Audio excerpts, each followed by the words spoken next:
Pues ahora sí que...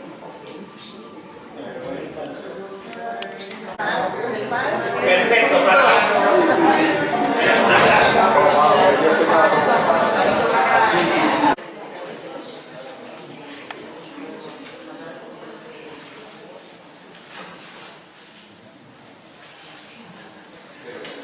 bueno, buenas tardes, muchísimas gracias por vuestra asistencia.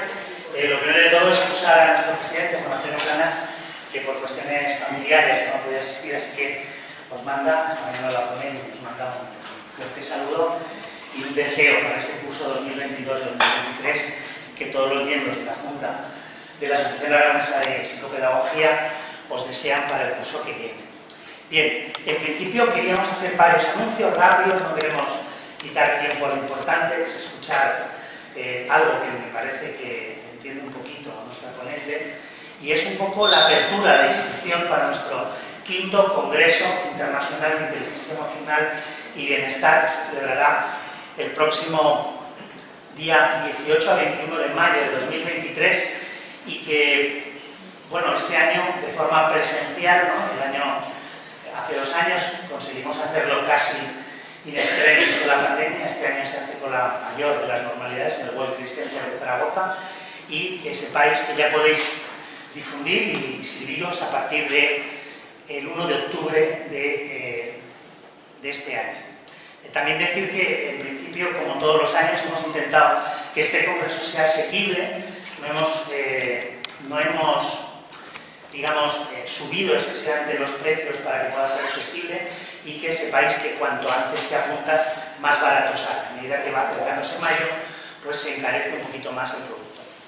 Deciros que ya tenemos la revista de COPOE, Educar y Orientar, a la cual, tanto a la revista de COPOE, que es nacional de la Confederación de Orientación de España, como la revista Enlace, que es la que edita directamente nuestra asociación, pues decir que la revista Educar y Orientar está ya colgada en nuestra web, tenéis acceso a ella.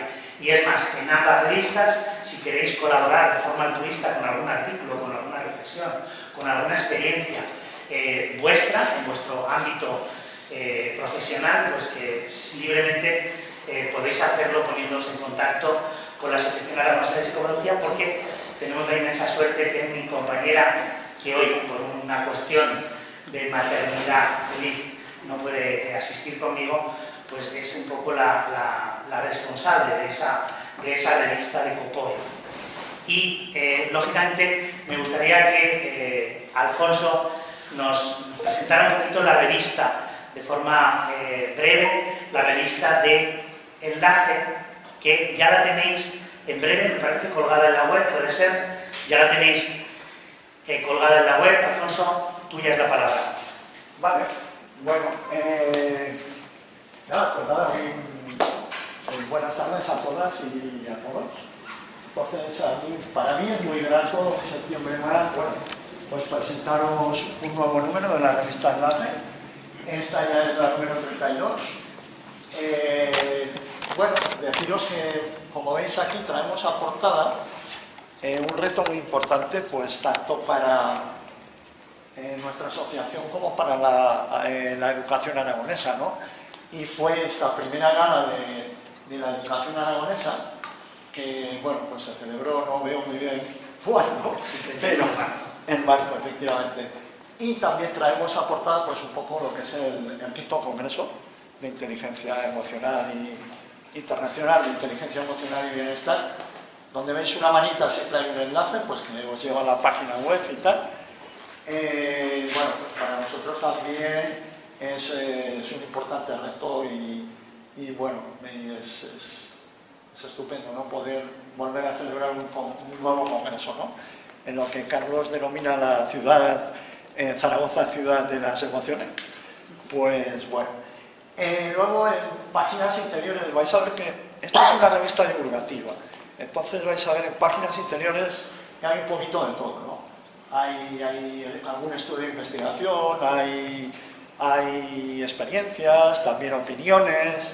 Entonces, bueno, tengo un listado de todo lo que hay dentro, pero de memoria no me acuerdo y no os voy a dar una panza con ello, ¿no?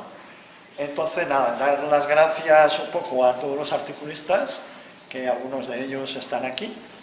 Y bueno, nada, invitaros a que la podáis leer, porque realmente, pues bueno, es una revista, como os digo, divulgativa y es muy agradable de leer. Seguro que alguno de estos temas que va pasando Antonio, seguro que alguno de ellos os puede interesar, ¿vale? Y nada, como os digo, suelen tener algunos enlaces. Aquí, por ejemplo, hay unos enlaces a unos podcasts sobre educación en familia y realmente son magníficos, de verdad. Y bueno, poco más, sí, yo creo que ya. Nada, invitaros a verla.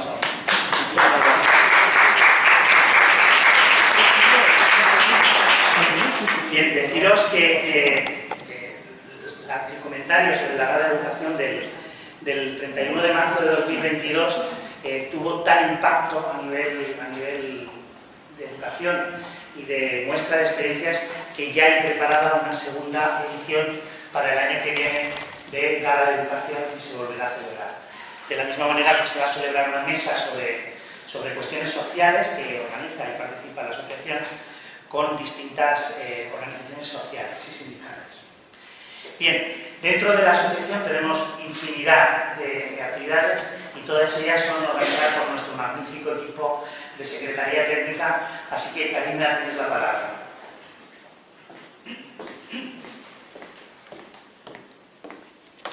Buenas tardes a todos, gracias por venir. Bueno, la Asociación Aragonesa de Psicopedagogía está fundada ya desde hace 28 años.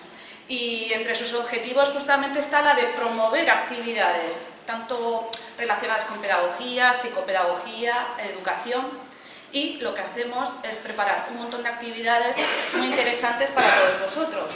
Por ejemplo, tenemos cursos a distancia con diferentes temáticas, habla y lenguaje, inglés, atención a altas capacidades, grafología en el dibujo infantil. También a distancia se puede hacer desde la COPOE 11 cursos que hay en este momento, que uno de ellos acabamos de ponerlo en marcha. A partir de octubre comienzan los cursos presenciales homologados, que además para mayor comodidad y que pueda participar más cantidad de gente, los vamos a retransmitir en streaming, ¿vale? Ofrecemos también mucha variedad de cursos pues, para diferentes edades, por ejemplo, el de necesidades de niños de 0 a 3, provocaciones de 0 a 6, también nos interesamos por la grafología, por la visión de los niños, es muy amplia la variedad.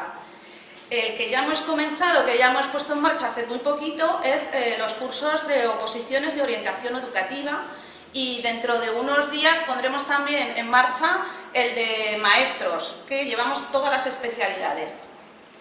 Y lo que comentábamos del encuentro de los agentes sociales, que lo vamos a hacer ya desde el 25 de octubre, lo haremos en el Instituto Aragonés de la Juventud y de lo que se va a tratar es pues, hablar un poquito de la situación educativa actual y qué propuestas podemos hacer para el futuro para ir mejorando cositas que vayamos viendo de mejora. Junto con la Fundación Ibercaja, la Fundación Piquer y FEUSO, vamos a realizar la 14ª jornada de retos en la escuela de hoy y también se va a hacer el primer encuentro de educación y desarrollo rural. Y las conferencias que empezamos hoy con Coral Elizondo, hoy te damos el pistoletazo de salida con ella, pero también junto con Ibercaja hacemos una serie también de conferencias gratuitas con diferentes temáticas, por ejemplo la de riesgos en redes sociales, resiliencia, escuelas rurales, y trabajamos tanto en Zaragoza, Patio de la Infanta, Actu, pero no por eso dejamos de lado Huesca, Teruel, Guadalajara y bueno, en mayo nuestro querido congreso, que estamos ahí a tope de trabajo, de esfuerzo y de todo. Tenemos preparadas muchísimas sorpresas, muchos talleres, conferencias, muchísimas cosas para hacer todos juntos. Y bueno, aquí solo os recuerdo que lo que decíamos, que todas estas actividades las tenéis en la página web, está todo actualizado, cualquier cosa que necesitáis nos tenéis a todos el equipo para ayudaros, para apoyaros en lo que necesitéis. La revista Enlace está ya colgada, la última, la tenemos ahí para que le echemos todos un vistacito. Bueno, que disfrutéis de todas estas actividades y nos vemos en el Congreso, os quiero ver a todos. Gracias, Karina. La Asociación Aragonesa de Psicopedagogía, que colabora de forma altruista con todos los medios de comunicación aragoneses, Antena Aragón, Radio Aragón, Heraldo, el Periódico de Aragón, Onda Cero. Bueno, todas esas colaboraciones que nos solicitan los medios de comunicación aragoneses están todas ellas disponibles en la web, en la parte como podcast, para que podáis utilizarlos en vuestro ejercicio profesional o bien como formación personal en los distintos temas que tocamos de forma escrita o de forma oral en los medios audiovisuales, ¿de acuerdo? Bien, vertebración del territorio. España hacía asentamiento de la población. La Asociación Aragonesa de Psicopedagogía, con Rafael Sánchez a la cabeza, va a liderar un encuentro de desarrollo rural y sociocultural que se celebrará en abril de 2023 en Épila y que nos presenta Rafael Sánchez. Rafael.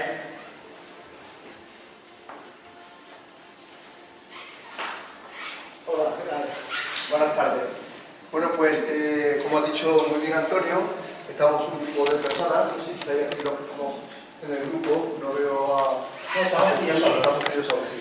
Bueno, pues lo que os digo es que vamos a intentar que en marzo de 2023, concretamente el día 18 de marzo, en el municipio de Épila, vamos a tener el primer encuentro de animación sociocultural y desarrollo rural.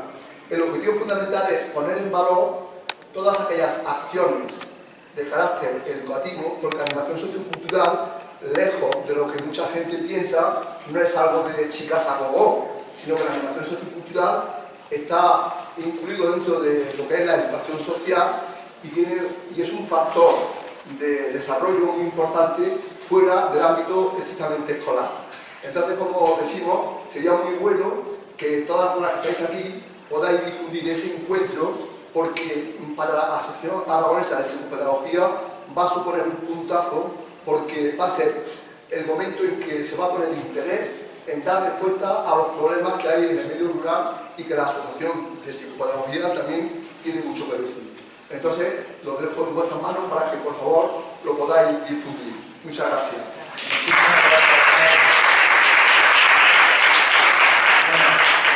Dentro, es verdad, me he equivocado, es en marzo y no en abril, yo no sé por qué le he puesto un mes más tarde, y en esa mesa de experiencias habrán organizaciones muy interesantes premiadas, como la comarca de Bajo Martín sobre el empleo, la comarca de Ribagorza con las familias contra la droga, o proyectos que se han llevado a cabo en el ámbito rural y que cuando lo hacen en el ámbito rural es animación sociocultural en el ámbito rural, y cuando lo hacen los de Zaragoza o Esquitero es innovación educativa. A mí me gusta mucho esas historias. Bien, dentro de lo que es la parentalidad positiva, dentro de lo que es todo lo que tiene que ver con la psicología positiva de hoy y ahora, digamos que COPA, el Colegio Oficial de Psicología de Aragón, y la Asociación de Aragonesa de Psicopedagogía ha elaborado un decálogo para esa misma cuestión, la parentalidad positiva. Presenta Marta Gutiérrez.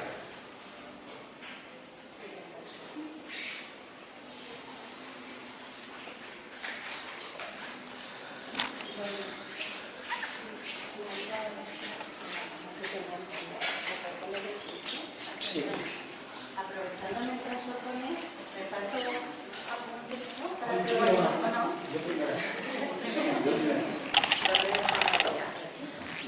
están recién salidos del horno.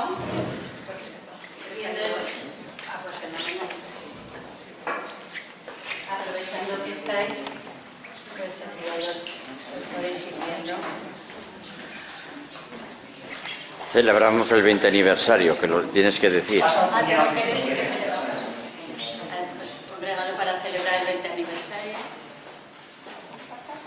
Sí. El 20 aniversario del Colegio Oficial de Psicología. La primera. Sí, la presentación. Yo creo que esta silla tiene ella también. Aquí, yo creo que si no,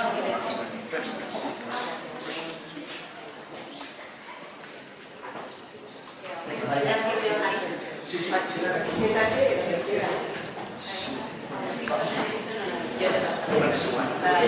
solamente, ¿esto funciona? Ahora, yo solamente voy a presentar a María del Castillo, que es la que os va a desgranar un poco el contenido de pecado. A ver, como sabéis, llevamos muchos años en la Asociación Aragonesa de Psicopedagogía colaborando ya con el Colegio de Psicología de Aragón y estamos este año especialmente contentos y felices con esto que da nuestra colaboración con este decálogo que se acaba de repartir María, que yo también veo por primera vez en papel. Yo creo que así, en este formato de papel, va a ser un documento que nos va a servir de muchísima ayuda a todos los profesionales de la educación, tanto los que trabajamos dentro de los colegios como los que trabajáis fuera, para tener un material de apoyo para todo aquello que transmitimos en torno a estas formas de educar, a estas pautas que pone aquí. Porque sabemos todos, yo creo, los que nos dedicamos a esto, que aunque son pautas que a lo mejor las hemos oído muchas veces y también las familias las han oído, podemos decir, bueno, pues si esto ya está dicho, se nos olvida, o se nos olvida tanto a los profesores como a las familias, no solamente a las familias, que a veces, o siempre, diría yo, el fin no justifica los medios, y mucho más cuando estamos hablando de algo tan delicado y tan precioso como es la infancia y es la adolescencia.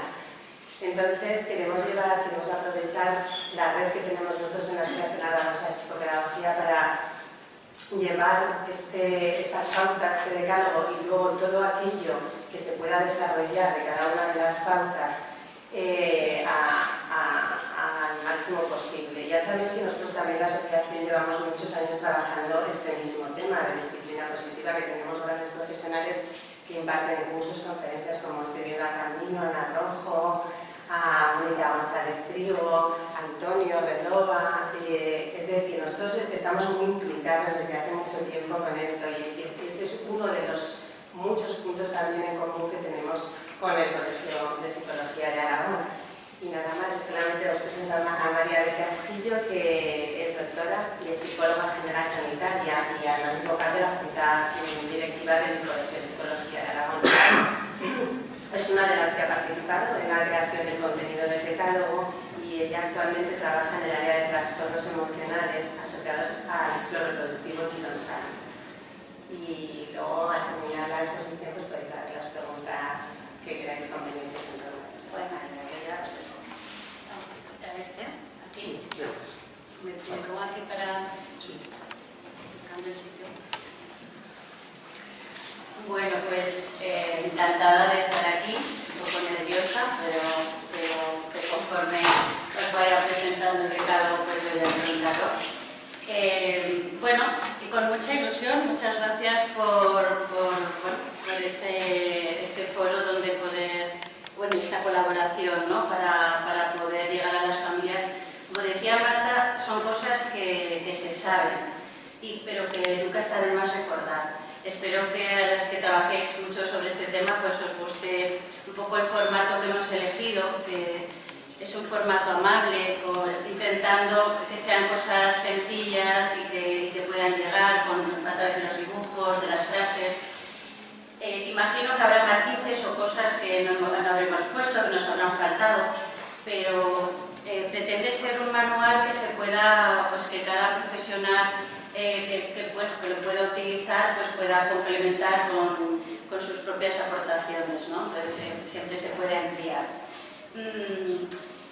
Sobre todo, hoy voy a dar como unas pequeñas pinceladas de los puntos y por qué hemos elegido esos puntos, pero espero que os va a llegar más cuando lo podáis leer detenidamente o bien en formato papel o en el ordenador, que esperamos que lo hagáis no solo con la razón, sino también con el corazón, porque pretendemos que se comprenda desde ahí. Aunque les digamos muchas veces a las familias cómo educar, provenimos de los modelos educativos que crean unas tendencias y que tienden a normalizarse o a validarse porque así lo hicieron nuestros padres y yo he salido bien. Entonces, por más que a veces les digamos que hay otra manera de educar, el cerebro tiende a hacer las cosas siempre igual. Entonces, nunca está de más repetir y repetir hasta que, bueno, el corazón y la mente lo entienda, ¿no? Y creo que vamos camino de eso. Vamos a empezar con los puntos que hemos elegido, ¿vale? Bueno, a mí de aquí de la introducción me encanta esta parte de fundamentado en el interés superior del menor o la menor, ¿no? En este mundo de estrés que vivimos, los pobres hijos e hijas se tienen que adaptar a la vida de los padres, a lo que pueden hacer, y lo hacen lo mejor que saben, eso está claro. Pero tenemos que llamar la atención de que hay que intentar estar más ahí, ¿no? Y que los niños se pueden adaptar a los padres, pero sobre todo los padres tienen que mirar por el bien de estos menores. Entonces, ese interés superior del menor creo que es algo que tiene que calar hondo en los padres, que deciden ser padres no para un bienestar, un reconocimiento propio, sino para acompañar a un ser humano a crecer, a ser un adulto. Bueno, entonces, ¿cómo van a empezar esa crianza? Pues desde el afecto, ¿no? Desde el amor. El vínculo se tiene que basar en el amor. Y amar solo se aprende siendo amado, porque venimos de nuevos, ¿no? al mundo y nos tienen que amar para enseñarnos cómo. Y ese cómo tiene que ser pues dando protección, dando seguridad, dando confianza. Muchas veces se piensa que amar es estar preocupado todo el día o preocupada por si se va a caer, por si necesita esto. Entonces, hay mucha crianza basada en el miedo y tenemos que intentar que haya una crianza basada en la confianza y desde ahí huir de la sobreprotección, porque la sobreprotección, bueno, ya sabemos luego todo lo que puede acarrear, ¿no? En base a la inseguridad. ¿Sabéis vosotros el impacto que tiene los vínculos, la manera en que se hacen los vínculos, no solo en el desempeño escolar, que por supuesto, sino también en la relación que tienen los niños y las niñas consigo mismas y con los demás? Entonces, el medio educativo también es un medio donde se hacen vínculos. Muchas veces, cuando en casa no pueden hacerse vínculos importantes, en el medio escolar, la profesora, el profesor, el educador, van a ser modelos de apego seguros, y también eso va a ser importante para esos niños y esas niñas. El segundo punto, nos parecía, empezábamos desde el amor, y el segundo era, bueno, pues para poder criar mejor, primero mírate a ti, ¿no? Cuídate tú, porque si no, no vas a poder estar de la manera que quieres con tus hijos. Tienes que ser consciente primero de los modelos educativos que tienes, y entonces qué cosas se te mueven cuando estás educando. Y luego también de que hay que estar seguros de que tenemos capacidades y tenemos limitaciones y que necesitamos descansar. Muchas veces estos superpadres o supermadres que quieren hacerlo todo no dejan espacio para sí mismos, para la pareja, y eso acaban volcando en menos control de sus emociones delante de sus hijos, ¿no? Entonces, cuidarse uno mismo es básico, muy rápido. El acompañamiento. El acompañamiento en el primer título era acompañamiento en todo momento, porque hay que estar muy presente. Pero ese acompañamiento en todo momento se podía confundir por sobreprotección, y ya lo dejamos en acompañamiento para que eso se pueda explicar, y que sobre todo ese acompañamiento tiene que ir de cara a la necesidad del menor y no de los padres. Crecimiento compartido. Hago una pincelada solo de cada artículo. Vale, bueno, pues en 5 minutos acabo. Estamos a criar, se aprende en el camino. Hay que entender que te vas a equivocar y hay que aceptarlo, y hay que desdramatizar esas equivocaciones, y hay que ayudar a los padres a que reconozcan esas equivocaciones y quieran solucionarlas. El trabajo en equipo es súper importante. Decimos que la familia es la base de valores, y la sociedad es un gran equipo al que tenemos que desde la familia vamos a incluirnos en la sociedad, y no hay que perder de vista que siempre estamos educando todos. La comunicación, bueno, aquí no me voy a entretener porque ya sabéis todos de mucha comunicación, de la asertividad, de la empatía. Bueno, sabemos sobre ello, pero muchas veces no lo practicamos. Entonces, calma y hay que hablar con los hijos para poder conocerlos y atenderlos. Límites. Los límites son seguridad, los límites son necesarios. Les cuesta mucho darles ejemplos de cómo poner límites y que limitar, por supuesto, siempre huyendo de la violencia. Vas pasando tú muy bien, menos mal que me ayudas. Pues eso, sin violencia, sin castigos, sin crear malestar. El reconocimiento, reconocerlos en lo que hacen bien, no solo reforzar los éxitos, sino también el proceso, disfrute, bailar, regocijarse, reírse, son modelos de vida que van a hacer que cuando les pongas límites confíen más en ti.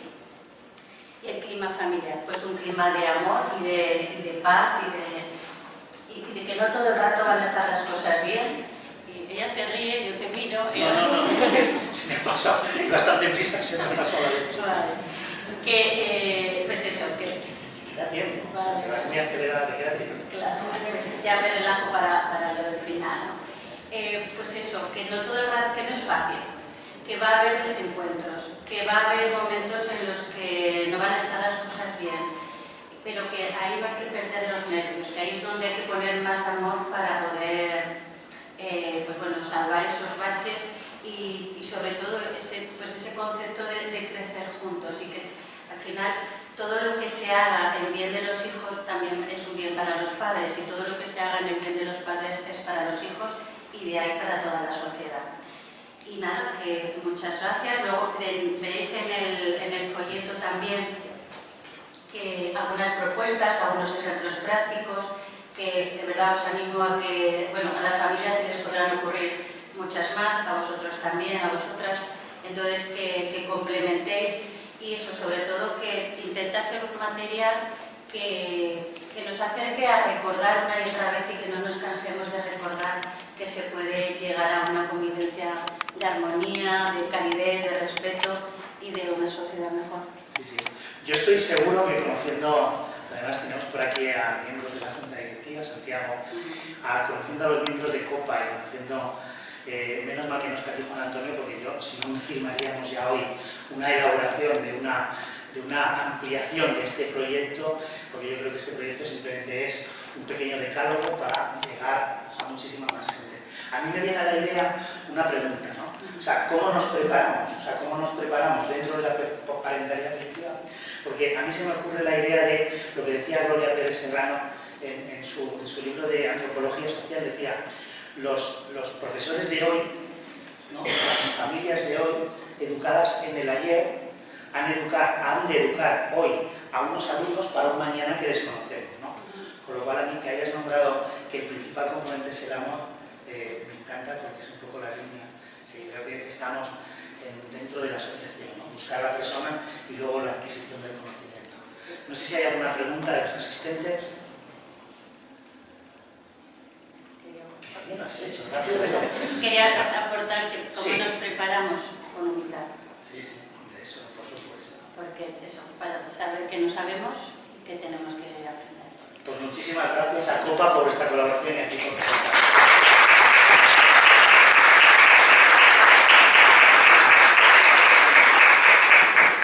Bueno, no hemos traído a la bordeta porque no se puede, pero hemos traído, yo creo que a una buena alumna. Así que llamo al escenario a Edna y a Coral Enzo.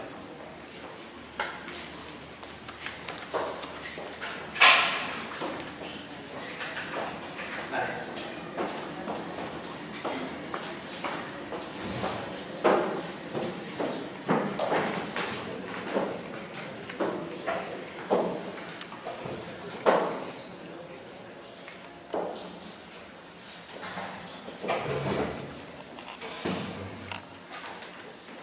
Hola, buenas tardes.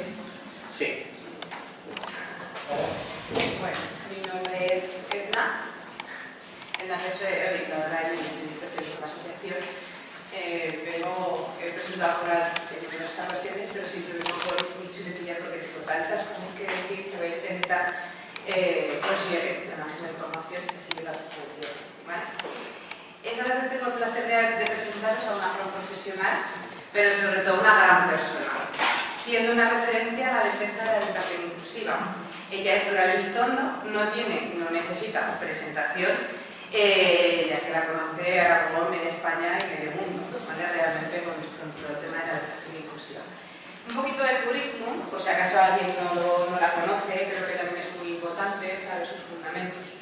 Es maestra, es psicóloga, es orientadora educativa, experta en educación inclusiva e innovación educativa, diplomada en diseño universal para el aprendizaje, profesora de la Universidad de Barcelona en el Máster de Educación Avanzada, asesora del Consejo de Redacción de revista Aula de Innovación, fue directora del CAREI y directora del Centro Educativo Porta de Sancho, y muchas más cosas que no caben. He seleccionado las más relevantes, las que considero más relevantes, pero lo que más me gusta es la siguiente parte, porque profesionalmente se puede leer el currículum en internet. Pero la parte que viene ahora es la parte más emocional, que es lo que nos representa un poquito a Coral y a mí. Somos amigas desde hace bastantes años, creo que se nota. Entonces, lo que creo que representa a Coral es su gran corazón, su humanidad, su defensa hacia los derechos humanos, hacia la justicia social, que es lo que necesitamos actualmente en educación. Bueno, ¿qué es lo que más me gusta? Que te hace pertenecer, o sea, estar a lo suyo es ilusionarte, te contagia de todas las ganas que tiene, entonces te hace pertenecer a esa gran comunidad para seguir luchando, es la que me motiva muchas veces, siempre. Sueña y nos hace soñar con una educación de calidad inclusiva y que ofrezca oportunidades de éxito a todas las personas. Y a partir de aquí, ya. Oh. A ver.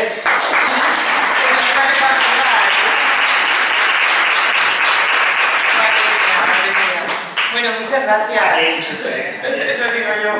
Muchísimas gracias por invitarme. Me ha encantado, me encanta estar aquí, me ha encantado veros a personas conocidas y de hace tiempo que nos veo. Y estoy feliz de estar aquí compartiendo esta tarde. Antes de empezar quería dar la enhorabuena, se lo he dicho a Alfonso, por la revista, me ha encantado. Le he dicho incluso que los temas son muy actuales. Acabo de venir de Vigo de un congreso, Faro Educa, y eran los temas que se estaban abordando. Un psiquiatra estaba hablando de la adolescencia, del uso del móvil, hablaban de la importancia, o sea, esto es una maravilla también, esta guía. Así que enhorabuena por todo vuestro trabajo. Pues si os parece, empiezo con la exposición, va a durar, pues eso, voy a intentar ser breve, ¿verdad? Unos 20 minutos, 40. que me pare. Bueno, pues lo titulamos al final, una albada por la inclusión, el canto de la justicia social, haciendo un guiño pues, a nuestra tierra, que a mí me encanta estar aquí. Y lo que he hecho es coger precisamente la letra que todos conocemos y que al final os haré cantar, si os animáis, para ir hablando de educación inclusiva. Ese va a ser mi hilo argumental. La bordeta, ¿no? Nuestra tierra. Entonces las albadas de mi tierra se entonan por la mañana para animar a las gentes a comenzar la jornada. Con este evento que estamos aquí celebrando pues, en familia y con gente a la que quiero, pues vamos a dar la bienvenida precisamente al curso 22-23, ¿no? Entonces, por eso el título de la albada, que se entona por la mañana, nosotros lo entonamos en septiembre, ¿verdad? Para animar a todos los docentes, a toda la comunidad educativa a comenzar la jornada. Como ha dicho Edna, voy a hablar de inclusión, aunque en realidad muchas veces lo hemos hablado, ¿verdad, Carlos? No tendríamos que hablar de inclusión si antes no hubiésemos segregado. Tendríamos que hablar de educación con mayúsculas, entendiendo que es una educación para todos y con todos. Voy a hacer como 3 paradas. La primera parada es la escuela ordinaria, ¿vale? ¿Qué entendemos cuando hablamos de escuela ordinaria? Y vuelvo a coger el texto de la canción. Adiós a los que se quedan y a los que se van también. Vamos a ver a qué me refiero con esta escuela ordinaria. Los colores son los de vuestro cartel, que es que le venían al amanecer perfectamente. Entonces voy tratando naranjas y los amarillos, por eso de ilusión, de compromiso, ¿no? La escuela ordinaria. No encuentro una mejor forma de describir la escuela ordinaria que cogiendo la imagen que Frato hizo en el año 1970. Fijaros, en 1970, ¿no? Y en este dibujo de la escuela ordinaria, pues tenemos unos niños, los veis a la izquierda, que entran en la escuela. De esos niños, pues podéis ver que sobre todo una, que es una niña, está sonriente. En el resto de la imagen, quitando los que son los residuos, el resto no tiene emociones. Hemos estado hablando también de las emociones, Antonio, de la importancia que es las emociones y las emociones dentro de la escuela. Eso es algo que a mí ya me llama la atención de la imagen.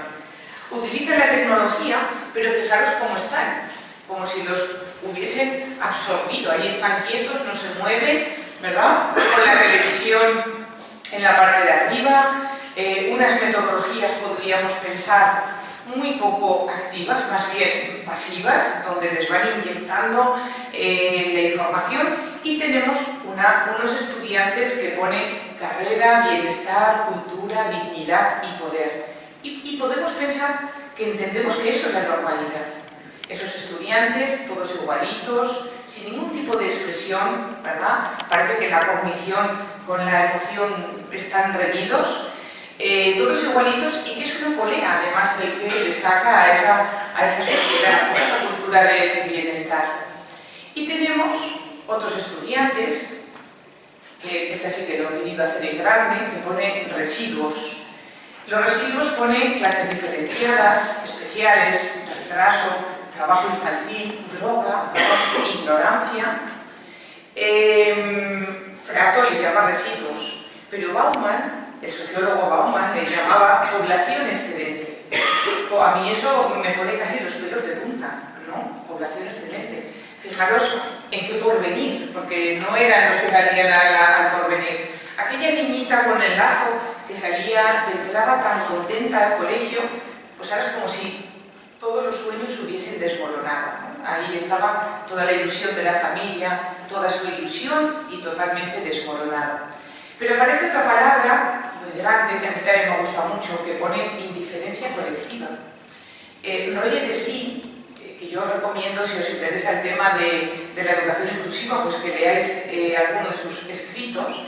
Roger Deslie habla de indiferencia colectiva cuando tenemos esa apatía, o siempre se ha hecho así, o ni siquiera lo vemos. Es decir, no hacemos nada para que esos niños y niñas dejen de ser residuos, ¿no? Y él le llama por esa palabra de indiferencia colectiva. Daniel Pennac, que todo el mundo lo conocemos, ¿verdad? Y seguramente que hasta hemos leído el libro Mal de Escuela, en esta línea de la escuela ordinaria, nos dice: nuestros malos alumnos, de los que se dice que no tienen porvenir, nunca van solos a la escuela.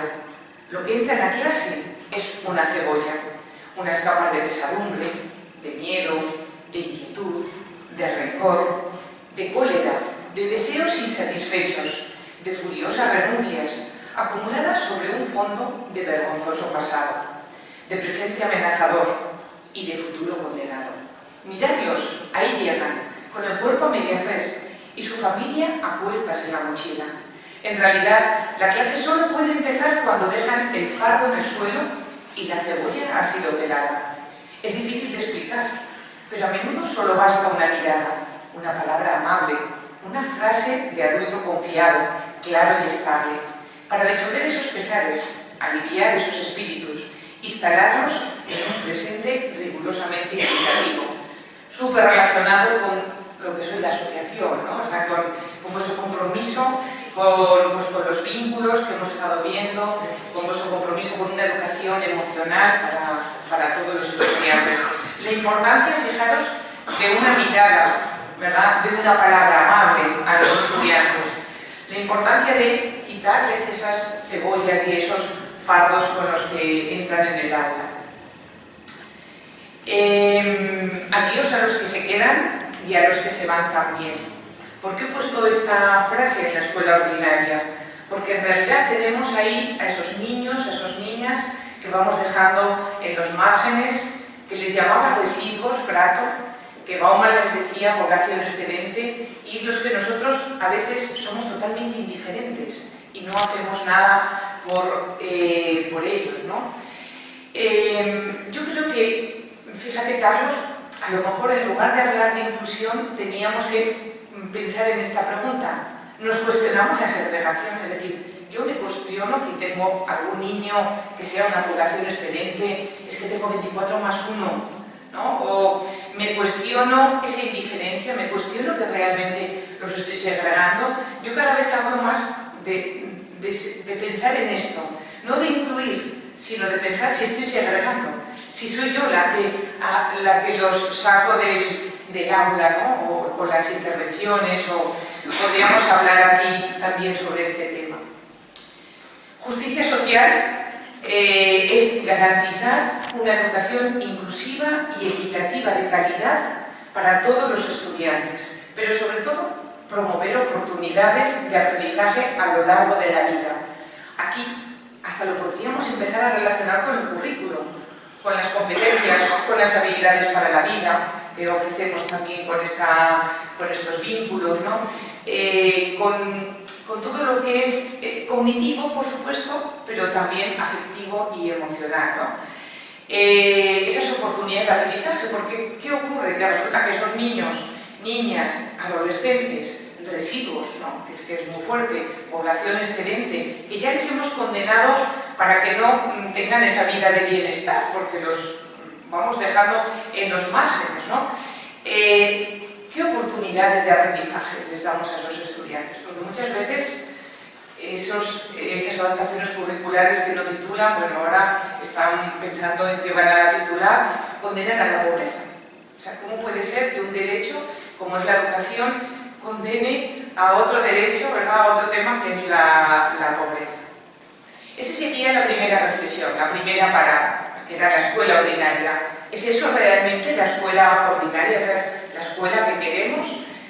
Pero a veces, lamentablemente, es la que estamos construyendo, ¿no? Por eso hay que repensar en otro tipo de escuela. Nos vamos a unificar lenguajes, nos vamos a cambiar la mirada, que es el segundo capítulo. Y aquí cojo otra parte de la canción. Esta es la albada del viento, la albada del que se fue, que quiso volver un día, pero no pudo ser. Porque esos residuos, esa población excedente, es a veces difícil hasta de incluir a veces en la sociedad, ¿no? Depende de qué estudiantes estemos hablando, los condenamos precisamente al fracaso. Os quiero contar que en los años 60, este modelo social lo conocemos todo el mundo, ¿verdad? Se reivindica mucho, además, todo el tema de las barreras.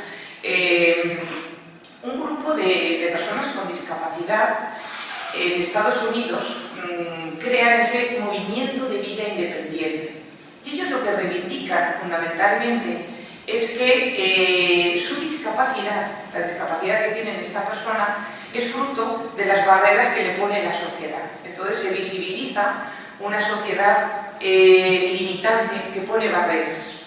Pero sobre todo quiero que leáis las dos últimas líneas, que no ofrece apoyos y los ajustes necesarios y que de esta forma impide el desenvolvimiento pleno de la persona. A mí me parece que esto es el kit de la cuestión. O sea, realmente yo siempre digo que los apoyos, me voy ahora a pensar pedagogía terapéutica, audición y lenguaje, auxiliares técnicos, auxiliar de educación especial, incluso yo como orientadora, ¿no?, que estaba en dos coles, en el equipo 4. Los apoyos estos van siempre asociados al número de personas, ¿vale? Entonces, en este modelo social lo que estamos visibilizando entonces es esa sociedad injusta que está poniendo pues barreras, que no ofrece los apoyos. Habrá personas que necesiten más apoyos que otras y entonces se tiene que empezar a hablar de dignidad humana. O sea, es que hay personas que necesitan ese apoyo, ¿no? Ofrecer los apoyos y los ajustes necesarios es un derecho que tienen nuestros estudiantes. Podemos hablar apoyos personales como los que acabo de decir, pero también hablaríamos Pues hoy, por ejemplo, me han preguntado por las redes. Una orientadora que estaba en primero, bueno, entra en una clase de primero, era de otra comunidad, y ve que la profesora no había hecho ningún tipo de adaptación a una niña para que pudiese hacer el examen inicial. La niña, su barrera era la lectoescritura, pues tengo que decir que estaba en primero de la ESO, pero la profesora se pensaba que ya venían todos leídos y escritos fácil. Y le dice, hombre, pues ponle lectura fácil, le decía, ponle pictos, le decía la orientadora. Y el otro le dice, no, es que eso es ilegal. Los exámenes iniciales no pueden tener ayudas. Entonces le digo, que parte del mensaje no lo hemos entendido, ¿no? Podemos estar hablando de decretos de inclusión, pero si seguimos haciendo lo mismo, con la misma mirada y con el mismo lenguaje, va a ser un poco difícil que vayamos avanzando en este tema. Por lo tanto, aquí tenemos nuestro modelo social de los años 60 que empieza por primera vez a hablar de barreras y que pone el foco en que si tú ofreces apoyos y ajustes necesarios, puedes mejorar la calidad de vida de todas las personas.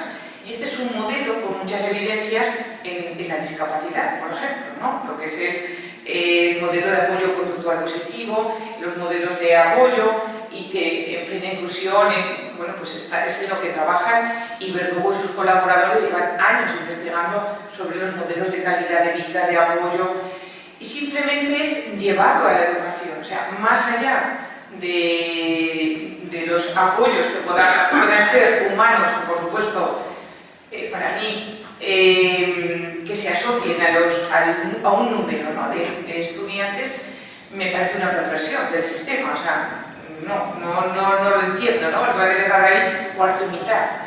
Hay otro tipo de apoyos. La mirada, que decíamos antes, ¿no? Una buena palabra también sería un apoyo, el que los estudiantes puedan trabajar juntos, trabajar con docencia compartida, todo eso serían apoyos para empezar a avanzar. Pero este modelo se supera en realidad en el año 2006. Fijaros, voy a ir un momentito otra vez hacia atrás, que en este modelo social de la discapacidad seguimos hablando de discapacidad. O sea, la persona es discapacitante porque el entorno también es discapacitante, ¿no? Y realmente todavía habría mucho que mejorar de accesibilidad. Pero este modelo social de la diversidad del año 2006, que ya sabéis que empieza a hablar de diversidad funcional, pone el foco en que independientemente de cómo sea tu tipo de funcionamiento, todos son igual de válidos, ¿no? Entonces a mí me gusta esta mirada en la educación. Rompe con la dicotomía que eres capaz o eres discapaz, sino que da igual cómo seas. Todos los tipos de funcionamiento son válidos. Si ahora nos vamos a la neurociencia, los cerebros son únicos y hablaríamos de neurodiversidad. ¿Qué pasa? Que la normativa sigue hablando de que tenemos que atender a los diversos, y los diversos son los capaces y los discapaces. Bueno, los discapaces, porque los capaces somos los que no entramos en la diversidad. Y esto es como una pescadilla que se muerde la cola y nunca vamos a superarlo mientras que no reflexionemos sobre lo que tenemos escrito, ¿no? Como orientadores tenemos que poner una etiqueta clínica. Esa etiqueta clínica condiciona el apoyo o no, que de todas formas lo necesita. Tenemos que atender a los diversos. Parece que los diversos te asustan. Por favor, que entre la APT, porque es que yo con este niño, con esta niña no sé qué hacer. Es como, madre mía, ¿cuándo vamos? Y eso sí, ponemos la palabra inclusión en todos los decretos y en todas las normativas y en todas las leyes, ¿no? ¿Qué nos dice la neurociencia? Que nuestros cerebros son únicos y todas las personas que estamos aquí, pues la forma de procesar cognitiva es diferente y todos son válidos. Pues unos serán más rápidos, otros más lentos. Si tenéis conocimientos previos iréis enlazando con algo que ya conocéis, otros tal vez no. Y todos esos funcionamientos son válidos y cada persona incorpora esa diversidad al aula. ¿Qué es lo que ocurre? Que si seguimos dirigiendo la clase al estudiante promedio, se me van quedando todos esos residuos en los márgenes de nuevo, pero por arriba y por abajo, y por un lado y por otro. Yo, en el máster, con mis estudiantes, lo que hago es trabajar con perfiles del neurodesarrollo. Más allá de que tú tengas una etiqueta que te diga que tienes hiperactividad o un trastorno del neurodesarrollo o un autismo, cualquiera de los trastornos, ¿no?, que podemos hablar, yo me lo imagino como un ecualizador, donde la atención sube y baja, la memoria sube y baja, el lenguaje sube y baja, y entonces voy evaluando así unos perfiles de las personas, ¿no? que incluso son neuroevolutivos y que pueden ir variando, porque aquí no todo el mundo prestará la misma atención, en un momento determinado te suena y te despista, ¿no? Eso nos ayudaría a hacer una intervención, porque yo creo que tenemos que conocer a la persona, por supuesto, hacer una intervención, conocer a la persona y a lo mejor eliminar esas etiquetas que yo creo que incluso a veces pueden ayudar, o sea, adolescentes que de repente dicen, ah, es que a mí me pasa esto, no soy una vaga, ¿no? Que les pueden ayudar. Pero fijaros que la mirada y el lenguaje no es ese. El de la sociedad solo se fija en la etiqueta, en lo que no sabe, en lo que no puede, ¿no? Entonces este modelo de la diversidad a mí me gustaría, creo que tiene que ser el que tenemos que llevar a las aulas, ¿no? Más allá de personas capaces y discapaces, personas con mayúsculas por encima de todo, con sus fortalezas, sus debilidades y sus necesidades, ¿no? Y sus capas de cebolla, que son las emociones, tienen que estar ahí, que incorporan toda su diversidad, que esa diversidad es rica, pero sobre todo que yo tengo que aceptar que todos los funcionamientos son válidos, que hay personas que son más rápidas, más lentas, y que todos esos funcionamientos son válidos. Entonces, este es mi lenguaje y esta es mi mirada. Con Edna hablamos muchas veces, con ideas que se nos ocurren, digo, pero sobre todo que no sea cambiar el nombre para seguir haciendo lo mismo, ¿no? O sea, entonces empezamos a hablar de alteridad. Y hablar de alteridad es hablar de reconocer al otro en tanto otro. Es decir, yo te reconozco y te acepto y te quiero como eres, ¿no? Es lo primero que habéis dicho aquí en esta guía. Efectivamente es eso, es el crear esos vínculos, el primero querértelo tú también, ¿no? Y ahí está el vídeo, pero como está en internet y os quiero contar más cosas, es un vídeo que yo escribí hace tiempo. La ética, el otro y la alteridad. Cuando yo veo al otro desde la cognición, lo veo diferente a mí. Yo soy más lista, menos lista, más rápida, menos rápida. Pero si lo veo con la mirada de la ética o la mirada de la emoción, ¿no? Que es la mirada que tenéis aquí en la asociación, lo reconozco en tanto otro. Entonces, es ese cambio de mirada, aceptando al otro tal y como es. Porque vuelvo a decir, todos los tipos de funcionamiento serían válidos, ¿no? Esta es la albada del viento, la albada del que se fue, que quiso volver un día, pero eso no pudo ser, porque en el momento en que fue población excedente, ahora es muy difícil que pueda volver a entrar. Y entonces vuelvo a poner el énfasis, no en que te voy a incluir, que yo soy muy mágica y te quiero incluir, no, es que no te voy a excluir, no te voy a segregar, ¿no? O sea, es un cambio de mirada. Y yo siempre digo que está en nuestras manos, porque en realidad somos las personas quienes elegimos excluir, ¿no? Y quienes cometemos estas injusticias. Para mí este es siempre el punto más difícil, porque no todas las personas son conscientes de que están excluyendo. A veces normalizamos tanto las injusticias que no las vemos. Esto lo hemos hecho siempre así, o esa indiferencia colectiva a seguir haciéndolo igual. ¿Qué me vienes a contar si esto así funciona, no? Entonces esta es la albada del viento, ¿no? del que quiso volver pero no pudo ser. La educación inclusiva, entonces, os digo que es un proyecto, pero un proyecto ético. Hablar de ética es hablar de corresponsabilidad, es hablar de compartir, es hablar de trabajar en equipo.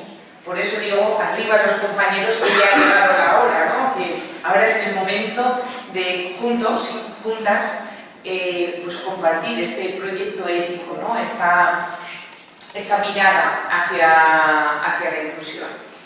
La educación inclusiva es un proyecto ético que tiene voces de justicia social, porque esto es un derecho, ¿no? De derechos humanos, de universalidad, hablamos de diseño universal para el aprendizaje, pero también tenemos que hablar de una ética de los cuidados, de ayuda mutua, de responsabilidad compartida. Entonces, en el libro de Carol Gilligan, que escribió a principios de los años 80, a raíz de su tesis doctoral sobre la ética, y la moral, ella quiso replicar el estudio de Colbert.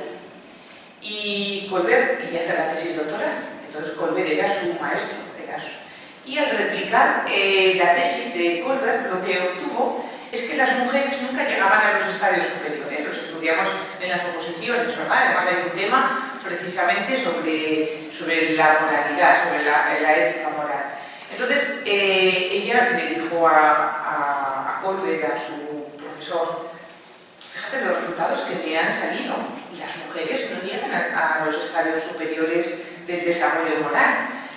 Entonces ella supo que resulta que Colbert no había utilizado en su muestra mujeres, solo había utilizado varones de raza blanca. Y le dijo, pues es que también las mujeres no consigan llegar a los estadios superiores. Entonces ella, lo que sí que se dio cuenta es que depende de qué preguntas iban haciendo, ¿verdad?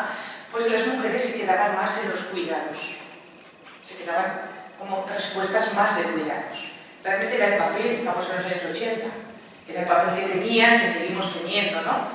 Entonces ella empezó a hablar de las otras voces en la ética, y ese se titula el libro, y por eso he querido yo también traerlo aquí, ¿no? Esas voces de cuidados, de ayuda mutua y de responsabilidad compartida, porque si un cuidado no es compartido, si a una mujer le obligan en ese momento, ¿no?, a cuidar a sus padres, a sus abuelos, a sus hermanos, para que te quedes soltera, tú cuidas a todos, eso ya entonces tampoco es ético. Es un tema precioso este de las éticas, de la ética del cuidado, y sobre todo un tema que yo creo que tiene que, bueno, está de rabiosa actualidad, ¿verdad?, pero que yo creo que tiene que ser también esos cuidados, o sea, el cuidado que el profesor hace al niño que llega con las cebollas, ¿no?, que le va quitando las cebollas, y el cuidado que se hacen los estudiantes. No solo es no pegues, sino cuida, que es totalmente diferente, ¿no? Entonces, claro, no tendríamos ni siquiera que hablar de inclusión ni de convivencia, sino de cuidados. Si nos cuidamos todos. Y llegamos ya al tercer punto. Aquí ya nos vamos a cómo es entonces, Coral, esa escuela extraordinaria. Arriba los compañeros, que ha llegado la hora de tener en nuestras manos lo que nos quitan de fuera. Ahora ha llegado el momento de pensar cómo tiene que ser esa escuela donde nos segreguemos, donde nos cuidemos. Y aquí me agrego a Roger Slee. Precisamente el libro que os recomiendo se titula La escuela extraordinaria. Y dice, ¿qué es la escuela extraordinaria?, preguntará usted. La escuela extraordinaria es mi respuesta a la poco pensada y excesivamente utilizada expresión escuelas ordinarias. Es lo que decimos, ¿vale? Es una escuela ordinaria, lo que decimos siempre. La expresión en cuestión, la escuela ordinaria, se presenta con frecuencia como lo contrario de una escuela especial. También denota una escuela normal, es decir, cuando decimos una escuela ordinaria, es una escuela normal, la otra es la especial. Se deduce de ello que debe haber estudiantes normales u ordinarios para que estén en semejantes escuelas, ¿no? Y siguiendo esa misma lógica, tendría que haber entonces otros niños que no sean normales, ni tampoco ordinarios, ni tampoco válidos. Y serán nuestra población inválida. Ya los llamemos ordinarios, ya normales, no cambian ni el significado ni el impacto social. Entonces la educación inclusiva es una educación transformadora. Cambiar estos nombres, utilizar estos nombres, hablar de inclusión o no ofrecer los apoyos, no tiene impacto, porque hay estudiantes y personas que los van a necesitar, ¿no? Aquí simplemente he traído como unas ideas, se ha desconfigurado esta letra, pero bueno, comparte con todo el mundo si quieres la presentación, con toda confianza. Y la he organizado en culturas, en políticas y en prácticas, que son las dimensiones con las que trabaja el índice para la inclusión. Si ahora nos imaginamos una matriosca, estaríamos viendo las culturas, ¿vale? Solo vemos la muñeca más grande y eso serían las culturas. Estaría relacionado con crear comunidades acogedoras y seguras, con crear vínculos con familias, con trabajar, que me ha encantado, ¿no? Me ha encantado lo que estáis haciendo en Épila, me ha parecido precioso, pues precisamente eso, ¿no? Con abrirte a la comunidad, porque la educación inclusiva no solo es formal, también es todo lo que es, porque a veces en las extraescolares hay mucha segregación también, ¿no? Entonces es eso, es crear unas escuelas, o sea, unas comunidades acogedoras y seguras, todo lo que podamos trabajar con el barrio, con el entorno, con la comarca, con la comunidad educativa, ¿no? Y ahí tenemos las culturas.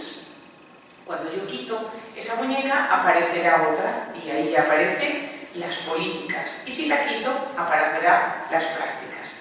Vamos a ver qué he puesto en culturas. En culturas tendríamos entonces, en nuestro sistema así rígido de la escuela, pues lo que sería un consejo escolar, por ejemplo, con representación de toda la comunidad educativa, ¿no? Estarían también pues, todas las actividades extraescolares, o como, yo recuerdo cuando estábamos en la Almozara, pues con la Junta de Distrito, ¿no? Las relaciones que teníamos los 3 coles y los 2 institutos con la Junta de Distrito. Todo eso formaría parte de esas comunidades acogedoras y seguras que no se agregan, claro, siguiendo con el discurso. Serían esos valores inclusivos que impregnan absolutamente todo, esa concepción humanista de la educación, ¿no? Ponemos en el centro a la persona, pero a la persona que yo la reconozco como persona, no como diferente o diversa o discapaz. Ese sentimiento de pertenencia, no se trata de entrar, sino de pertenecer. A mí eso me parece que es todo lo que habéis dicho aquí, de los vínculos, escuela abierta, participativa, altas expectativas para todos los estudiantes. A veces ponemos nosotros los techos de cristal a las personas, no, es que, no, pobrecita, si es que ya ha llegado a todo lo que, a ver, que no eres tú quien lo tiene que decidir, ¿no?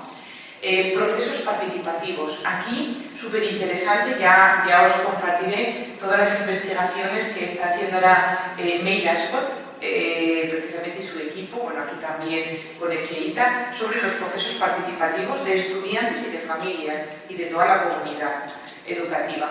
Alfabetización ética, el tema de la ética fundamental, diálogo igualitario, las voces, convivencia, tertulias dialógicas, escuelas de familias, espacios acogedores, ¿no? Cualquiera de las líneas en las que vayamos como centro serían las culturas. En las políticas, aquí lo que tenemos es establecer políticas inclusivas. Aquí tendríamos como el claustro, ¿no? Como estructura, pero también los departamentos, los ciclos, las CCPs, como estructuras, donde las políticas las decido yo en el centro. En el centro decidimos si vamos a tener codocencia o no, o si vamos a tener patios dinámicos o no, o si nuestro plan de convivencia va a ser inclusivo o no, o punitivo, ¿no? Es decir, eso lo decide el cole. A nosotros nos dicen que tienes que tener una serie de documentos, pero desarrollar un centro escolar para todo el alumnado es cosa del claustro de profesores, ¿no? Precisamente. Entonces aquí, desde el liderazgo de las personas, yo creo que aquí los orientadores tenemos un papel importantísimo como palancas de cambio en los centros educativos. Por eso he puesto orientar para transformar, porque realmente nuestra orientación tiene que ser para esa transformación. Trabajo en equipo, comunidades profesionales de aprendizaje donde todos aprendemos, una organización inclusiva donde los apoyos, a veces me preguntan, ¿dentro o fuera? Digo, pues depende, ¿no? Depende. Yo diría preferentemente dentro, como además nos dice también la normativa, pero no descarto que en algún momento vamos a pensar un pequeño con autismo que está sufriendo en clase, pues, que incluso tengamos un rincón de la calma en un aula, ¿no? O sea, que sea, pero para él y para todos. Entonces, eso, que horarios, que espacios, una cultura de la evaluación, y yo diría inclusiva, esto me parece fundamental. Hay personas que ponen muchos apoyos y luego llegas al examen y no tienes ningún tipo de apoyo, y si le pones apoyo dicen, pues del 5 no puede pasar. ¿Y dónde te lo pone eso? O sea, es que me parece totalmente injusto. Eso sí que me parece totalmente injusto. Colegios ecoeducativos, la gestión dinámica de los patios de recreo. Y abrimos y nos queda una muñeca. Y aquí tenemos desarrollar las prácticas inclusivas. Yo hablo de aulas DUA como aulas diversificadas, porque creo que ese es el quid de la cuestión, ¿no? Cuando realmente te preguntan, a mí me preguntaban, y entonces Coral, es que mira, tengo esta niña, este niño, no sé qué ¿Qué puedo hacer? Le digo, ¿lo que haces no funciona? No, pues deja de hacerlo, pero con él y con los demás, ¿no?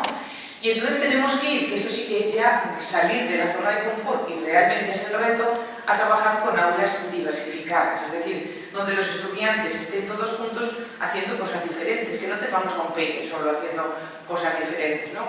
Entonces esto nos lleva a multinivelar, a hablar de un diseño universal, a hablar de medidas organizativas, metodológicas, es otra forma totalmente, y claro que eso asusta. Realmente asusta porque no sabes cómo hacerlo, ¿no? Y es lo que más me preguntan. Tenemos a estudiantes por arriba, por abajo, por un lado y por otro, a los que no le estamos ofreciendo calidad. A un peque, mira, un día en Twitter os cuento, una mamá dice, segundo de la ESO, examen de lengua castellana. Todos los estudiantes están haciendo el examen de lengua castellana menos mi hija, que está pintando. ¿Eso es una educación de calidad? No. Y lo mismo podríamos hablar de altas capacidades cuando hacemos regresión a la media o de con dislexia que no le ponemos los apoyos, ¿no? Entonces, todo lo demás es súper importante porque, claro, todo encaja, ¿no? Pero a mí me parece que tenemos que empezar cada uno en nuestra escuela, en nuestra aula, desarrollando estas prácticas. He querido desarrollar aquí un poquito más lo que son las aulas DUA, para que lo entendáis. Yo lo divido entre medidas organizativas, metodológicas, curriculares. Para mí las medidas organizativas siempre es lo más fácil. No supone que yo tenga que empezar a aprender aprendizaje cooperativo, con los roles, que me puedo sentir no incómoda, bueno, a lo mejor sí, porque no sé cómo hacerlo, ¿no? Una medida organizativa es cómo organizas tú los pupitres de la clase, básicamente es eso. Entonces, unas estaciones, tú divides los pupitres, pones 4 pupitres, quien conozcáis los grupos interactivos sería esa estructura, ¿no? Equipos de 6 por 4, 24, en cada mesa una actividad diferente, pero luego además, si en una mesa tengo que multinivelar, pues 6 cosas diferentes, ¿no? De esta forma, nosotros, por ejemplo, trabajábamos así, cuando estaba yo de orientadora, un niño en una clase de cuarto, un niño de altas capacidades, matemáticas de quinto, luego los estudiantes de cuarto, alguno que iba en tercero y la de desfase curricular de 2 años, es decir, teníamos toda esa variedad. Pues en esa mesa estaban haciendo problemas matemáticos y cada uno tenía el problema a su nivel. No estaban trabajando en equipo, estaban individualmente haciendo sus problemas. Trabajábamos mucho con autocorrecciones, de forma que ellos mismos después aprendían del error. ¿En qué has fallado? ¿Cómo puedes mejorar? No he fallado en nada, pues invéntate otro problema y vamos pues cada vez teniendo más problemas, ¿no? Por tanto, ahí tenemos a un grupo de 6 estudiantes haciendo problemas matemáticos, pero los problemas están multinivelados, cada uno tiene su nivel. A veces me dicen, ya, pero a ver, es que tenemos que ver que eso es lo normal, que somos todos diferentes, ¿no? Entonces cada uno le está dando lo que necesita. En la otra mesa estaban haciendo operaciones, entonces lo mismo, ¿vale? Digamos que siempre hay en las instrumentales cosas que son machaca, machaca, machaca, y que es importante automatizar, porque precisamente el cerebro tiene que liberar, ¿no? Tiene que hacerlo de forma automática, la retroescritura, el cálculo. Y estaban haciendo operaciones, entonces incluso, bueno, eran tarjetitas, pero incluso si vais a internet y buscáis cálculo mental, Vicens Vives, era la idea. Cajas de sumas con 8 niveles de sumas, cajas de restas con 8 niveles de restas, eran tarjetitas así, y por detrás la operación. Lo puedes hacer solo, imagínate, 2 más 2, pues estoy construyendo el número con regletas, con tapones, con lo que sea, y hay otro que ya está haciendo otro tipo de cálculos. Por lo tanto, fijaros que tenemos multinivelado, ¿verdad? ¿Lo imagináis? Vale, tengo otras 2 mesas. En las otras 2 mesas yo diría que tienen que hacer cosas que puedan hacer juntos. ¿Para qué? Para crear vínculos. Para crear vínculos. Entonces ahí me voy pues, a todo lo que sea competencial, expresión oral, lógica, un juego manipulativo, un tangra, lo que se te ocurra. Tienes 2 mesas donde estás trabajando multinivelarmente y 2 mesas donde están trabajando todos en equipo, ¿no? Y entonces eso, por ejemplo, con las estaciones, voy a repetir antes. Los rincones, ¿vale? ¿Qué serían los rincones?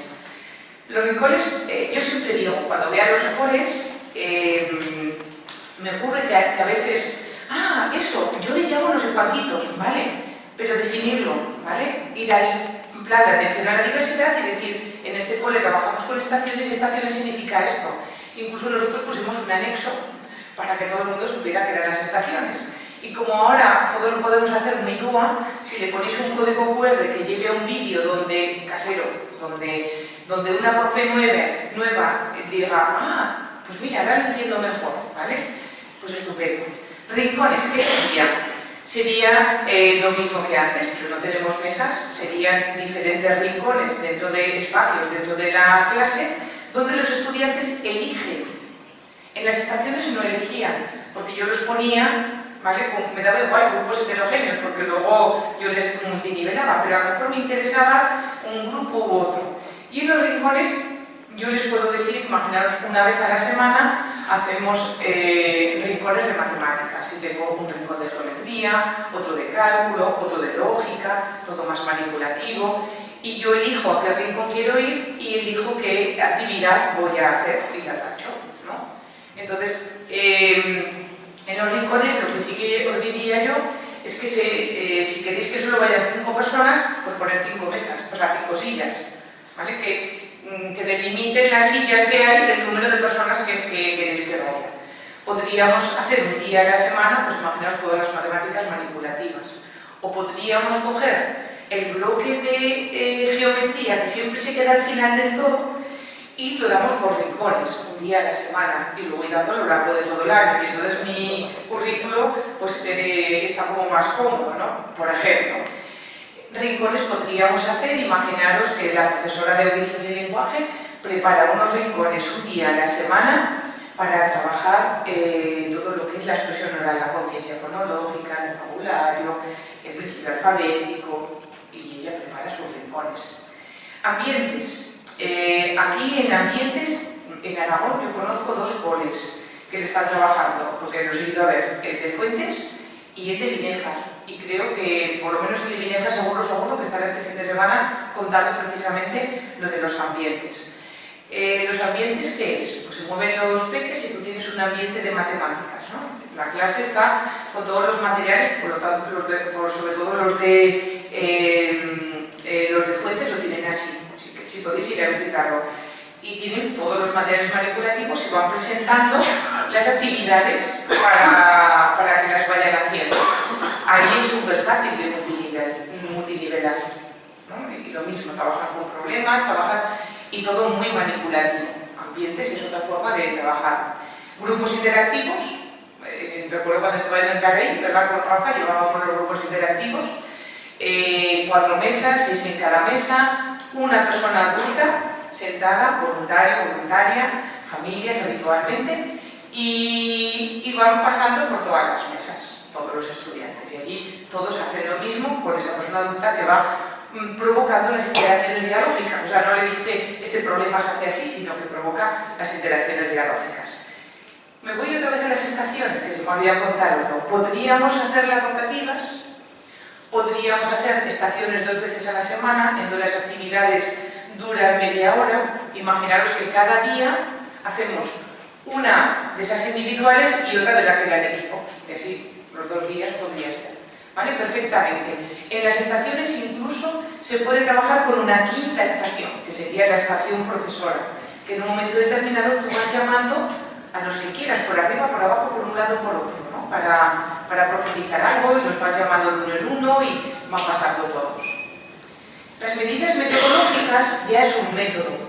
Aquí tienes que saber la metodología para programar, para llevarlo a cabo. Las cajas de aprendizaje no es una metodología. No sabía dónde encajarlo, pero es algo que yo utilizo mucho y cuando voy a dar talleres y os lo quería contar. Una caja de aprendizaje es una caja, ¿vale? Y entonces dentro de la caja tú metes todo lo que vas a necesitar para que los estudiantes aprendan. Podríamos, a mí por ejemplo me parece una idea estupenda, trabajar con problemas competenciales de matemáticas en cajas. Os lo voy a contar para que os imaginéis. Imaginaos que nos vamos al Carrefour, que está al lado de mi casa, y cogemos propaganda del Carrefour. Cada vez hay menos propagandas, así que cogemos muchas para que nos dure. Y la meto en una caja. Y entonces allí empiezo a hacer problemas multinivelados. Has acompañado a tu madre a comprar al Carrefour o al Mercadona y esta es la lista de la compra. ¿Vale? ¿Cuánto te ha costado? Una suma. Por lo tanto, esa niña que tenía yo de segundo o de cuarto puede perfectamente hacerlo. Si tu madre, otro, porque serían como distintas propuestas, ¿vale? Si tu madre da un billete de 50, ¿cuánto le devolverá? La resta. Otra podría ser, has visto una oferta de 3x2 en Colacao y le dices a tu madre que por favor, que te compre el Nesquik porque sale un no sé qué. ¿Cuánto ahorrarás? Y yo incluso le preguntaría, ¿tú crees que te vas a comer todo ese Colacao? ¿No? Para hacerle todas estas preguntas. Entonces tú vas haciendo preguntas con competenciales, claro, que está ambientada, pero dentro le tienes que meter todo lo que va a necesitar. ¿Vale? No solo las fichitas, el catálogo, yo le metería dinero porque tal vez tengamos algún peque que necesite manipular los billetes, el dinero, una caja registradora para que luego comprueben. Yo os digo que siempre que podáis que sea autoevaluación para llegar a aprender del error, claro, para que se den cuenta si han aprendido o no. Entonces eso va en cajitas, en otra cajita tú puedes meter, vamos a medir yo qué sé, a lo mejor con los mayores diría tu habitación. Yo recuerdo cuando mi hija era pequeña estaba deseando llegar a los 15 años porque íbamos a decorar de otra forma la habitación. Vale, pues tu madre te ha prometido, ahora que ha llegado a la comunión o cuando sea, vamos a medir cada uno su habitación y vamos a, y entonces ahí puedes meter la decoración de IKEA, buscando muebles de IKEA con un catálogo de IKEA también, la pintura, metros cuadrados, es decir, problemas competenciales. Y lo tienes en cajas. Y irían haciendo pues esas cajas de aprendizaje que están a su vez multiniveladas. Si tú les dices que tienen que medir la habitación, pues les tienes que meter el metro. ¿Vale? Entonces, sería eso. Y yo en las cajas de aprendizaje, cuando explico el DUA, pues me meto todo lo que necesito para que entiendan el DUA. Las cajas de aprendizaje tienen que estar también explicadas, que tú, fijaros que estoy hablando todo el rato, que están entre ellos corrigiéndose. ¿Por qué? Porque en ese momento yo me puedo ir a mover. A veces me dicen, es que me da la sensación de que no llego a todos. Si yo voy a vuestra mesa, os lo tengo que explicar yo. Y entonces me voy a la otra y os lo explico yo. Y cuando yo estoy con esta mesa, están alborotados. Y me entra un agobio tremendo. En la gestión del aula es fundamental. Y lo otro ya son medidas organizativas, proyectos, juegos, aprendizaje servicio, aprendizaje cooperativo. Y por último, en todo lo curricular, porque justamente nos atañe a lo que es la programación didáctica, la situación de aprendizaje, que le llamamos ahora pues, el DUA, ¿no? Porque nos va a afectar a toda la programación didáctica, trabajar con paisajes de aprendizaje competenciales, que es, imaginaros una tabla de doble entrada, donde aquí a la izquierda, para que lo veáis, tenéis la taxonomía de Bloom para ir a procesos cognitivos de orden superior. Pero arriba tenemos las competencias, entonces vamos haciendo actividades cruzadas. Otra cosa importante es cuando trabajemos con taxonomía de Bloom, hay veces que dicen los estudiantes de altas capacidades son los que pueden hacer procesos cognitivos de orden superior. Y tenemos ahí a estudiantes con discapacidad, no capaces, como os decía antes, que están en procesos cognitivos justamente los que tienen más barreras. Problemas de memoria, recuerda, comprende, escribe, y todo el mundo puede crear, ¿no? Y de hecho tiene que crear y tiene que tener un pensamiento crítico. Lo que sí que tenemos que hacer es ajustes, pensar cómo puede ese peque, que ya sé que su barrera y su dificultad es la abstracción, cómo puedo hacer que lo comprenda. Evaluación inclusiva y cultura del pensamiento. La educación inclusiva es una educación transformadora. Los cambios que necesitamos no se pueden lograr simplemente cambiando esta educación tradicional, esta escuela ordinaria, porque habéis visto que esa escuela, ¿verdad? Esa escuela ordinaria había que hacer muchos cambios. Requieren una transformación en la que las nuevas formas de pensar se reflejen en todo el sistema educativo. Entonces yo os diría, empezar poco a poco, empezar con las estaciones, empezar con los rincones, empezar un día a la semana, empezar cuando puedan estar dos personas juntas, ¿no? Eso es lo que hacía yo cuando estaba de orientadora. Pues aprovechando que entra la PT, hacer esto y que empiecen. Esta es la banda que yo canto. esta albara que yo canto es una albara guerrera, y vamos a leer una, porque yo soy muy guerrera en esto de la educación, es que me lo creo, nos ha notado, ¿no? Que lucha porque regresen los que dejaron su tierra. Entonces ahora se entonan por la mañana, este es el amanecer, sí que os diría que vamos a cantar y llevar el acompañamiento, que ya veis que están haciendo palmas, que es nuestra canción, ¿no? Estamos en nuestra tierra.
equitativa y de calidad para todo el alumnado. Buen curso, compañeros, y muchísimas gracias a la asociación. Se ha desconfigurado, pero luego se verá bien. Muchísimas gracias.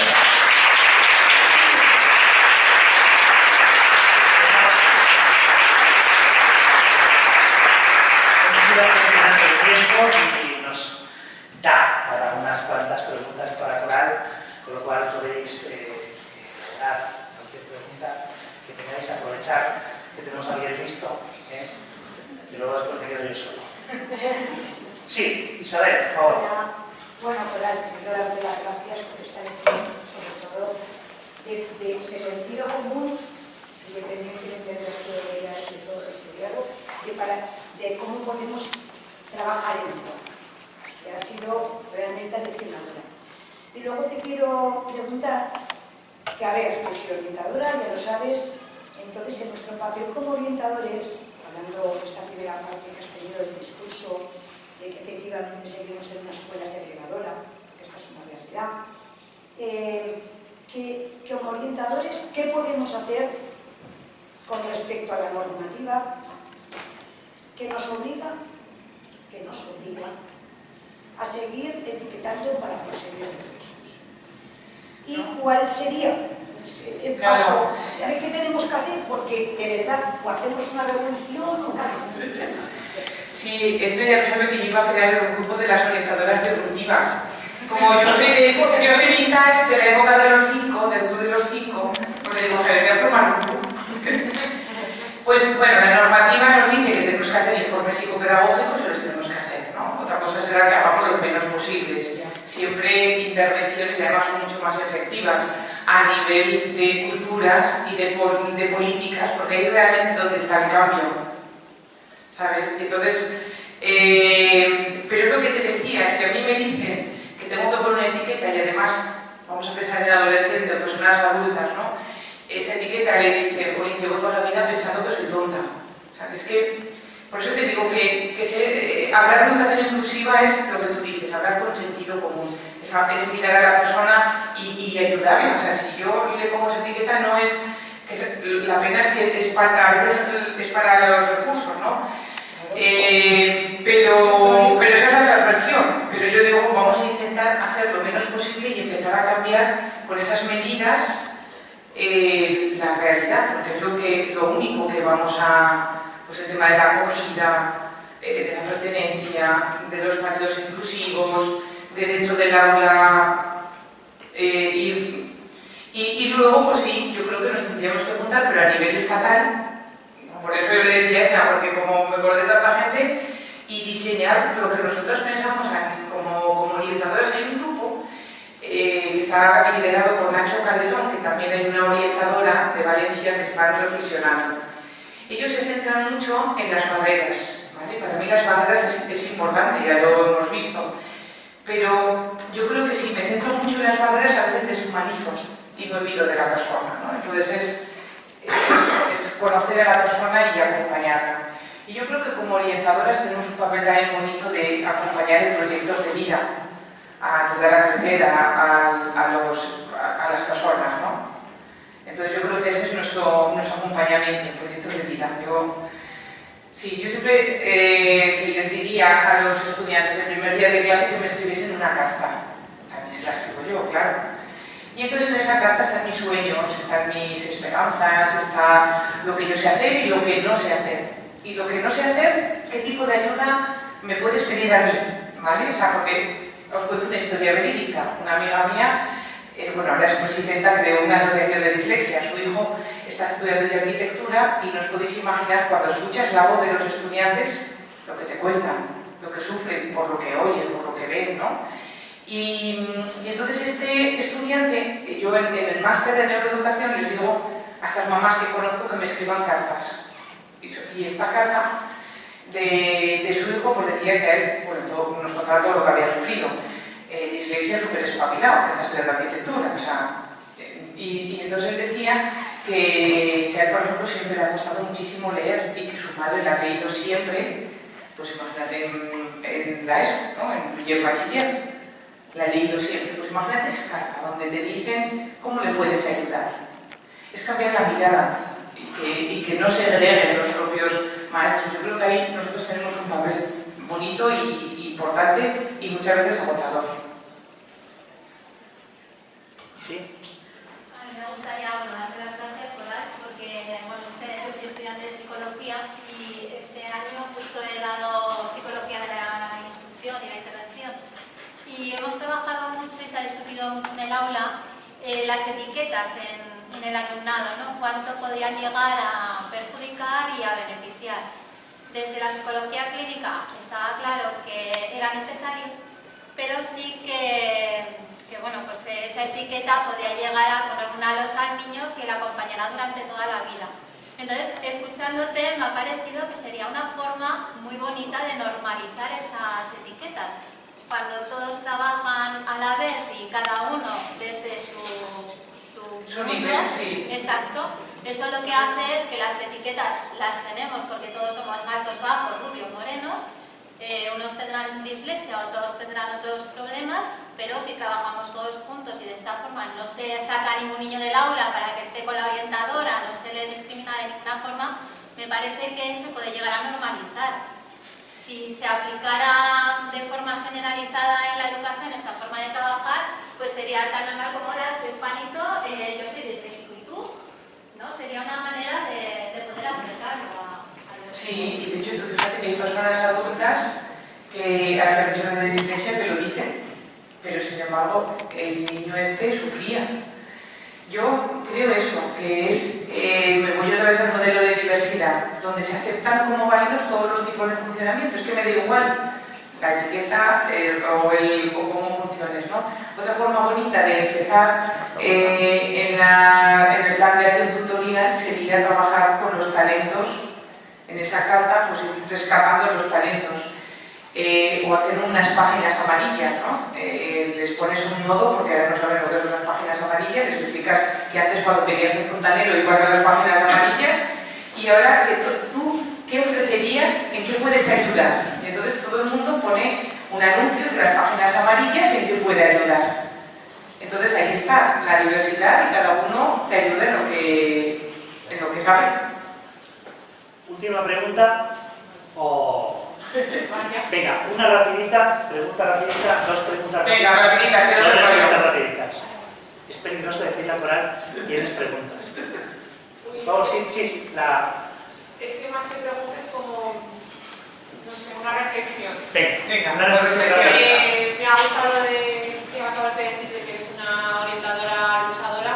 Yo también me considero luchadora en cuanto a pedir recursos, porque la verdad que todas estas metodologías de aulas, metodologías DUA y demás, yo las veo ideales, pero no las veo realistas, sobre todo en colegios a gran escala, porque yo, por ejemplo, trabajo en un colegio de unidad, no soy sola única psicóloga, ¿vale? Y por lo tanto con todos los profesionales que hay un profesor para X número de alumnos y es imposible, bueno, desde mi punto de vista, poniéndome en el papel de profesora, realizar algo así, porque no solo tienen esa aula, sino que tienen 15 más, ¿no? Entonces, el término de inclusividad para aquellos niños con necesidades educativas especiales, tal y como se está presentando en la normativa, es utópico y no es realista. Porque ¿qué entendemos por inclusividad en un aula? Tener a una persona con síndrome de Down que sí, que les estamos dando adaptaciones, pero es un cuadernillo de metodologías GU, por ejemplo, mientras todos los otros niños están aprendiendo otra cosa.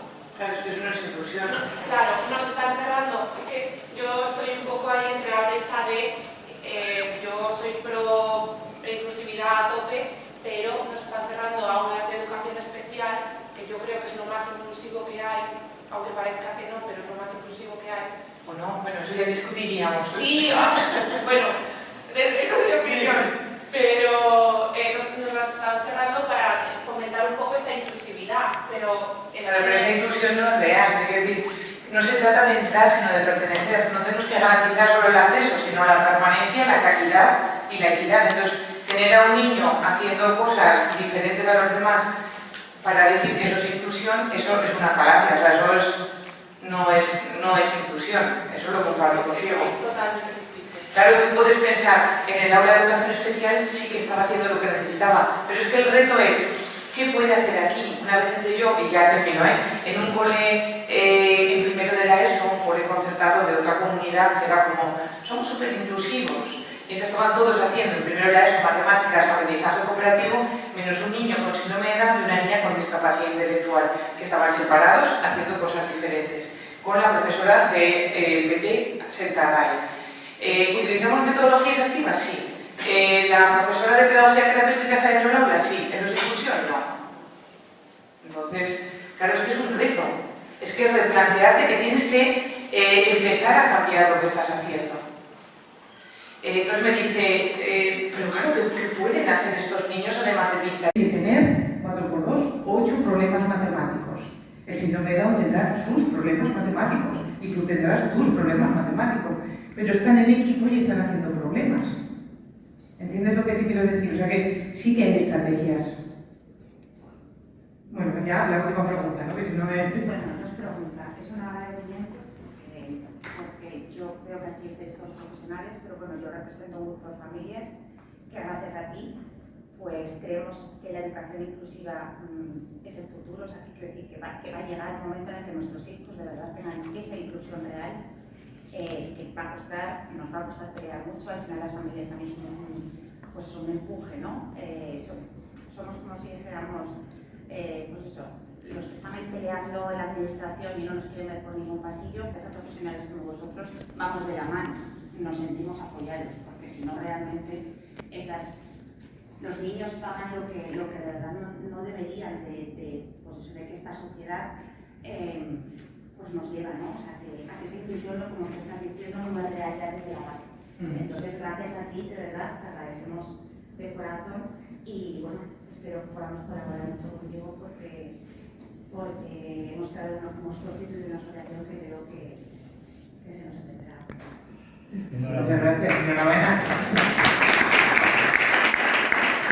Bueno, Rafael Sierra decía, no hay adquisición del conocimiento si no hay emoción.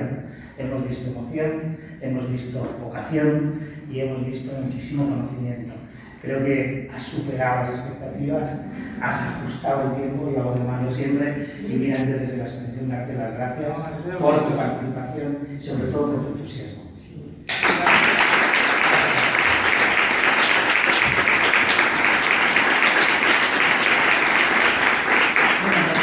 Dos pequeñas cuestiones a celebrar y a mí me gustaría que escucháramos lo siguiente.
Una década al frente de la Secretaría Técnica recientemente nos abandona, porque es un abandono alegre, pero abandono de Ruth, y un abandono próximo que es Ana Navarro. Yo creo que lo que mejor puede hacer esta asociación es darle las gracias con letras mayúsculas. Hemos intentado que todas las agradecimientos sean pocos y lógicamente la decisión de la Junta Directiva de la última reunión fue nombrarlas socias de honor, ¿vale? Y no por deferencia, sino para no dejarlas escapar, porque aparte de buenos profesionales, son unas bellísimas personas. Pido que se adelanten Ruth y Ana.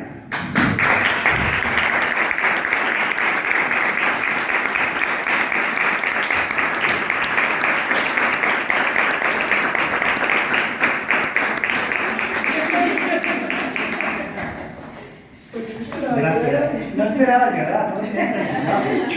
En nombre de toda la Asociación Aragonesa de Psicopedagogía y en nombre de...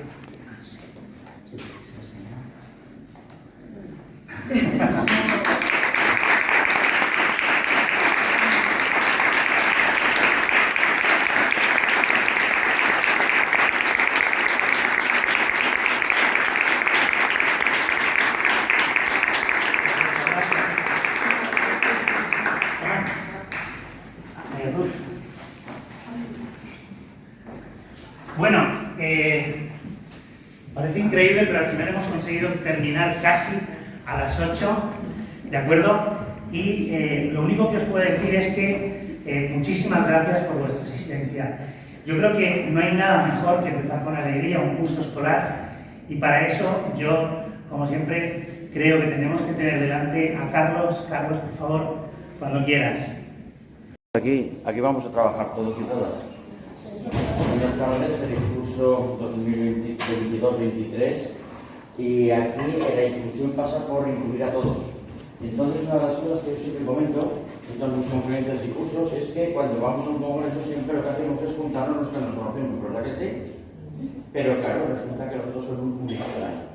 En internet encontré una frase fenomenal que dice: un amigo es un extraño que no conozco de forma suficiente. ¿Cómo lo veis? Nos levantamos todos, nos ponemos en el pasillo, por favor. En los pasillos, y aquí delante también nos podemos poner.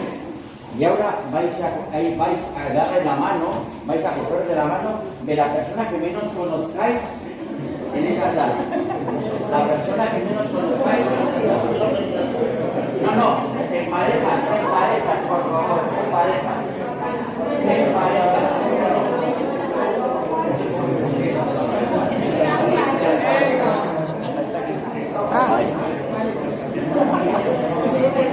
La persona que menos conocéis en parejas, vale, porque, y además, yo de verdad os lo recomiendo, yo soy un trascandil, que como no tengo amigos siempre voy buscando. Y la verdad es que tengo amigos hasta en Australia, no os lo podéis creer, pero es así.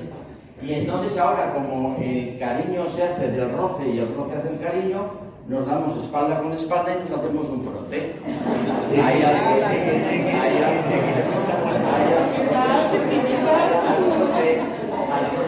y si estáis en un trío, pues hacéis el frote de trío.